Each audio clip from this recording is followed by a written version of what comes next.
This is Sports 225 with Lee Feinswag. Sports 225 with Lee Feinswag is Baton Rouge's longest running and best television show. Who would have believed that?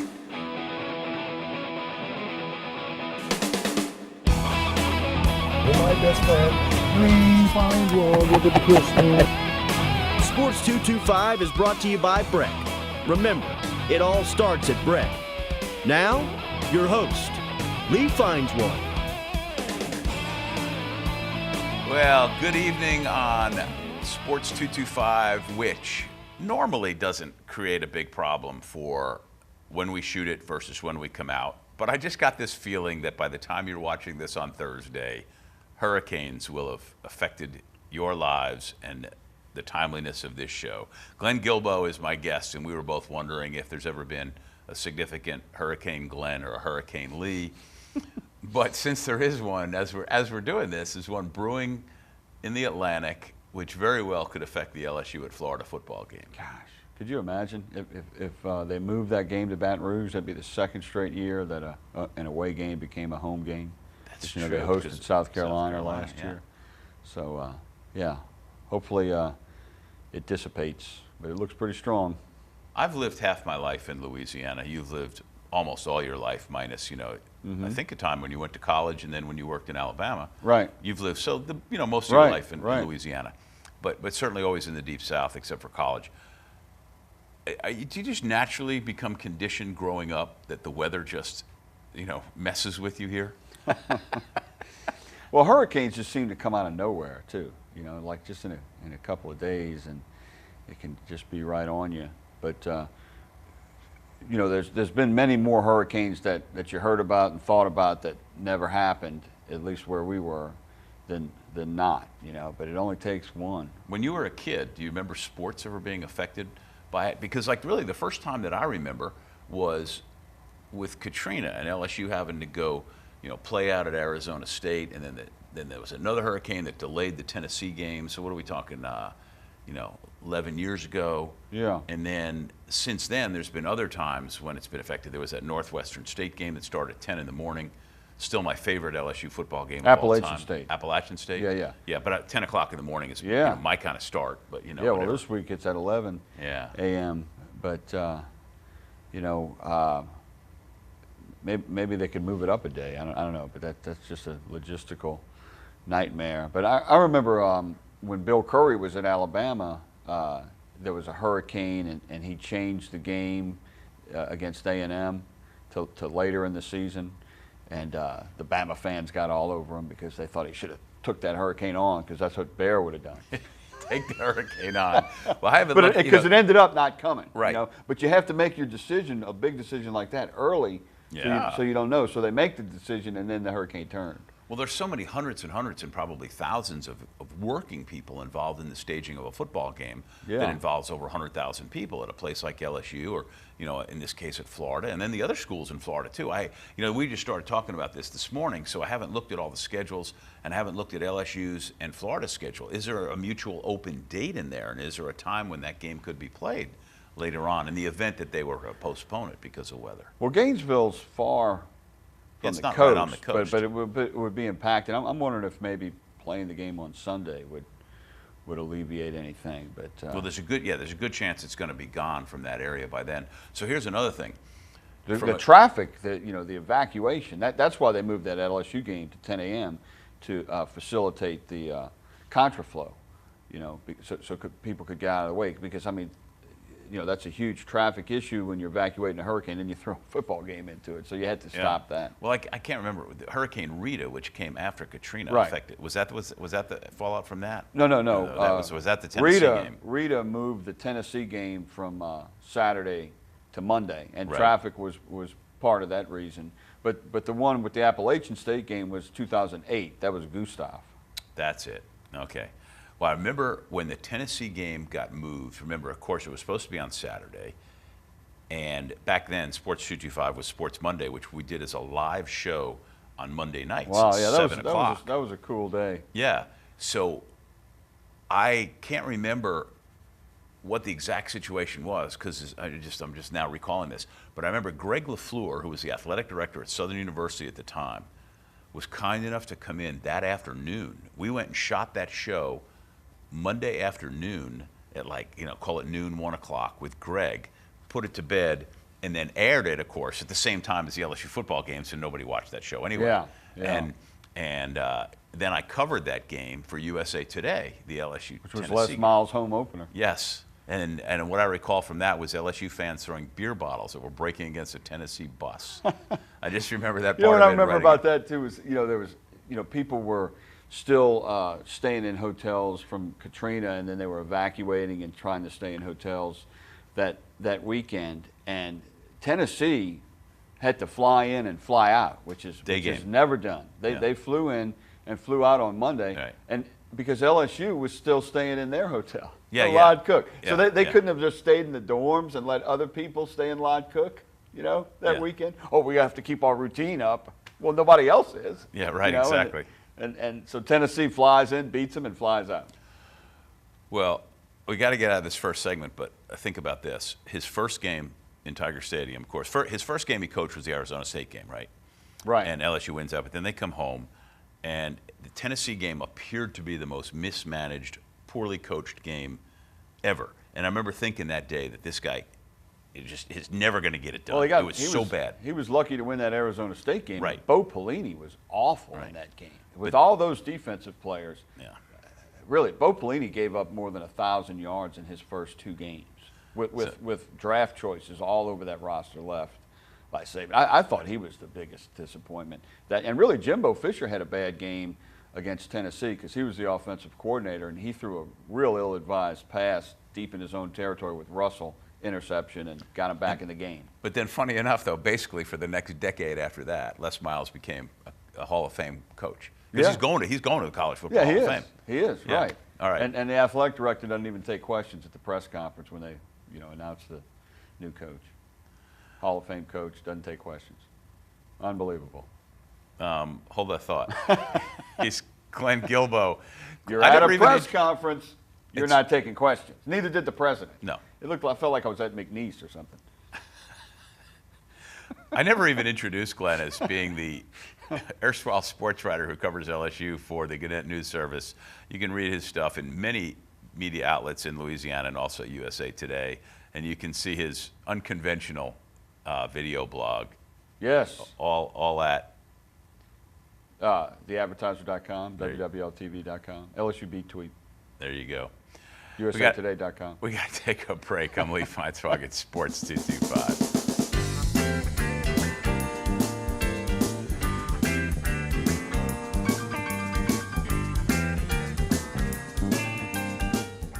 Hi, I'm Joe Martin, president of ITI Technical College, and I really encourage you to come out to our 12-acre campus here on Airline Highway in Baton Rouge. Contact ITI to enroll in our Construction Management Associate and Occupational Studies degree program. Learn to plan, coordinate, budget, and supervise construction projects and collaborate with engineers and architects in the residential, commercial, industrial, and heavy civil construction industry sectors. Call now about this new, exciting career degree. ITI Technical College. Begin your journey to a better life.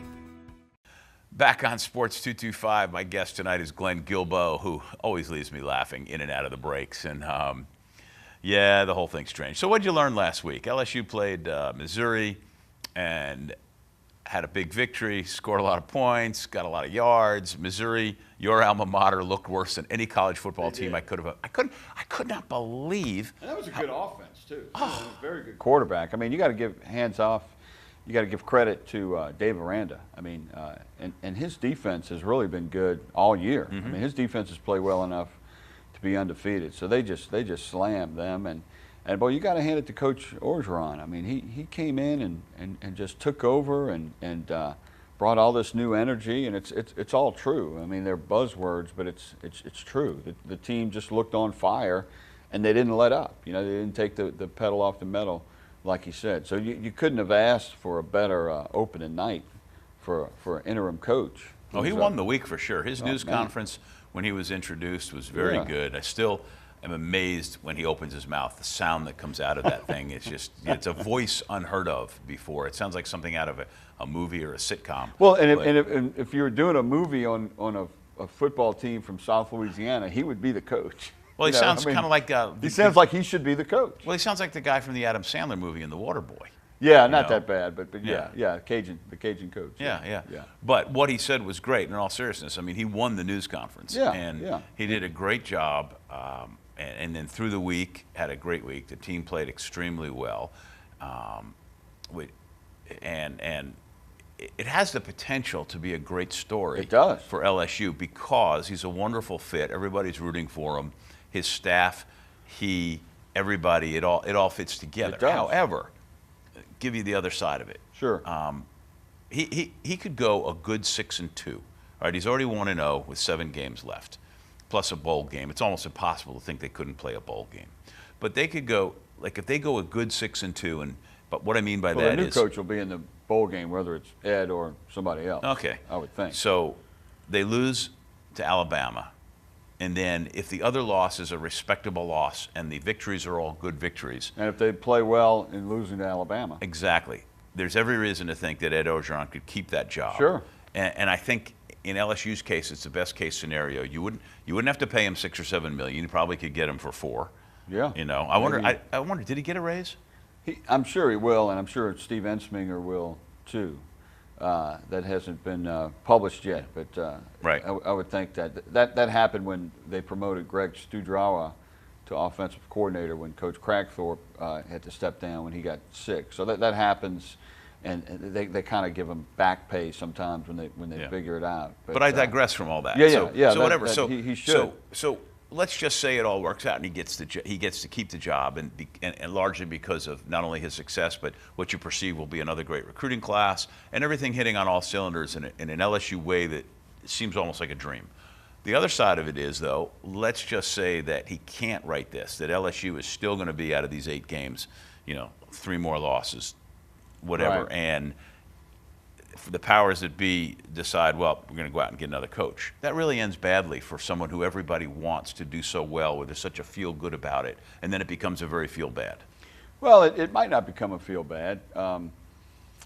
Depends. I think it all depends on who LSU gets. If they get some of their targets, or one of their targets, like a Jimbo Fisher or a Tom Herman, maybe Ed would want to stay. Though if Ed does well, somebody else might want to hire him as a head coach. Mm-hmm. Okay, but I could still see him staying. But they need to take care of him financially, for sure. But the thing is, if LSU finds itself not getting those original targets, Herman goes to Texas, Jimbo stays at Florida State, which is all very likely, and they start talking to like Larry Fedora, or the North Carolina coach who just beat Jimbo, or some kind of average candidates, and like Florida ended up with Jim McElwain. I mean, to me that was an average candidate, and he still looks kind of average. So if you're in that ballpark, man, I say keep Ed if he's going 6-2 or 7-1 like that. And well, I think for sure if he well, goes 7-1, if he goes 7-1, I can't imagine the circumstances under which he would not get the well, job. I mean, if he goes 7-1 and they get Jimbo, it could happen. Does it matter? Perception looking outside and looking in at Florida State, it just seems like he's just run Jimbo's home for the criminal camp at Florida State. It just seems like it's been a program run amok with bad people doing bad things, in addition to, of course, winning football games. Well, I think there was there's been a couple of incidents, but there's been some incidents here too under Les. Not as But big you as can't Jameis defend even Winston. one. But that's not the No, point. but that's not. I don't think that's going to hurt him. It hadn't been so bad. I mean, it didn't hurt Urban Meyer.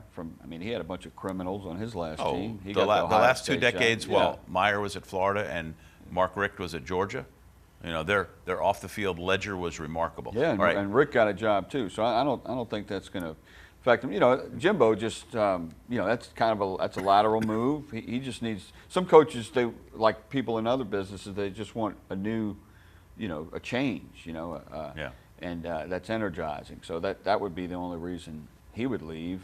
All right, well, I got another question for you Okay. about that, but let's do it after the break. Okay. He's Glenn Guilbeau. I'm Lee Feinswag at Sports 225. We'll be right back.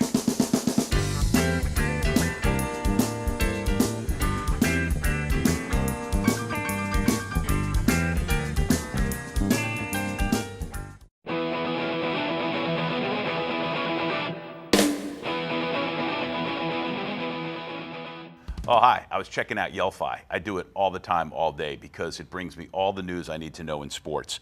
I mean, I've got a customized news feed, real-time scores. It's integrated with Facebook and Twitter. You download it on iTunes, Yelphi, Y-E-L-L-F-Y. It's a great app and a fantastic Twitter feed.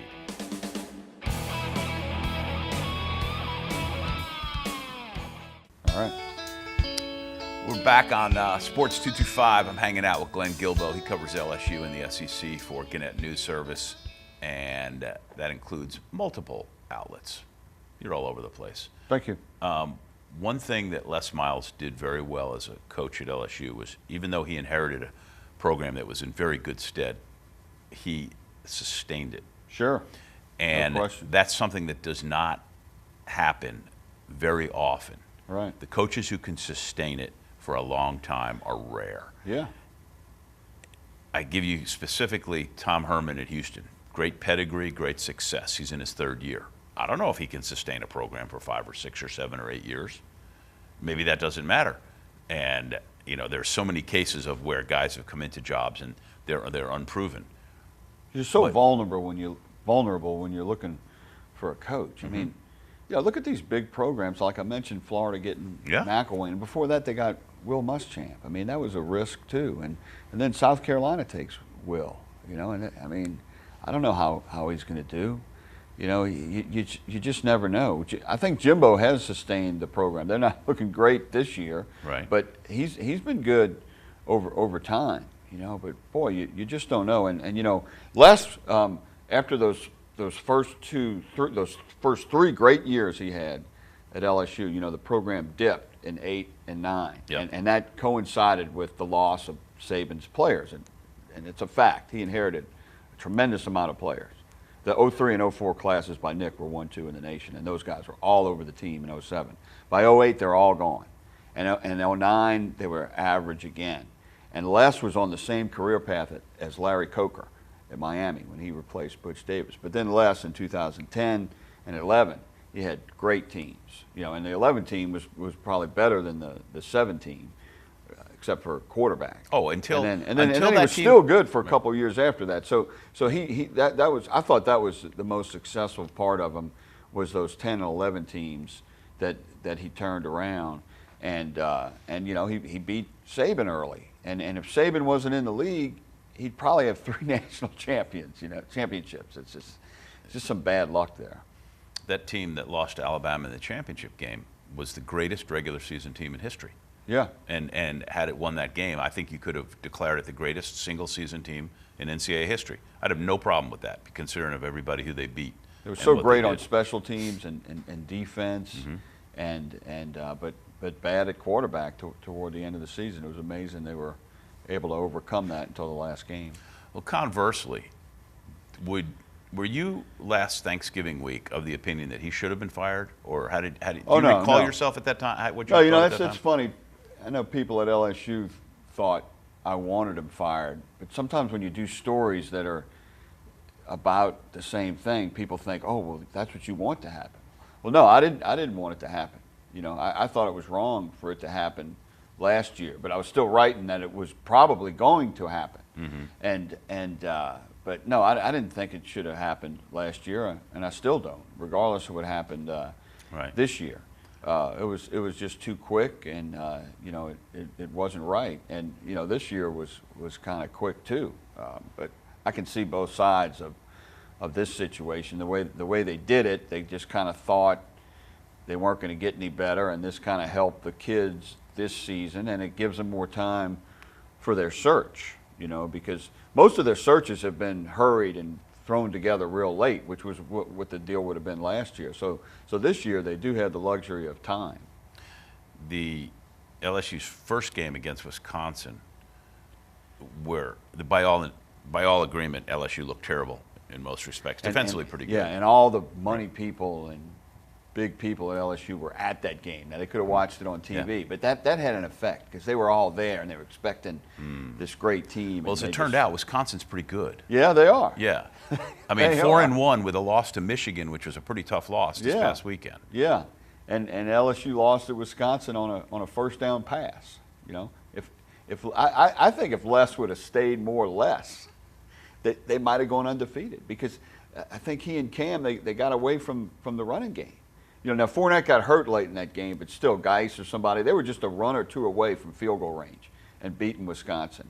And against Auburn, they got away from Fournette and Geis. And they were running, Auburn couldn't stop them. Fournette had a 35-yard run. He got the ball one more time in the first half. Geis had a 52-yard run in the first half. He touched the ball a couple of more times.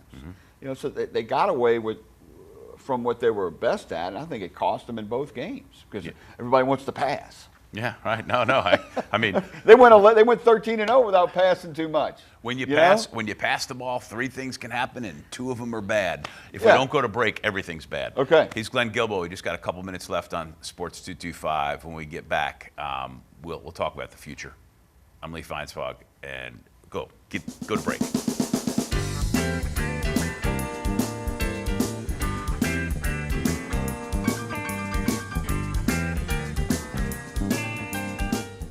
It was nearly a decade ago that Brett teamed up to Imagine Your Parks, and you imagined big.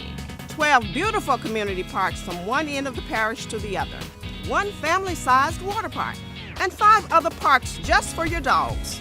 You have places to splash and places to explore. You have games to play and camps galore. No matter what you like to do or see, visit Breck.org and see how together we have made Breck better than imagined.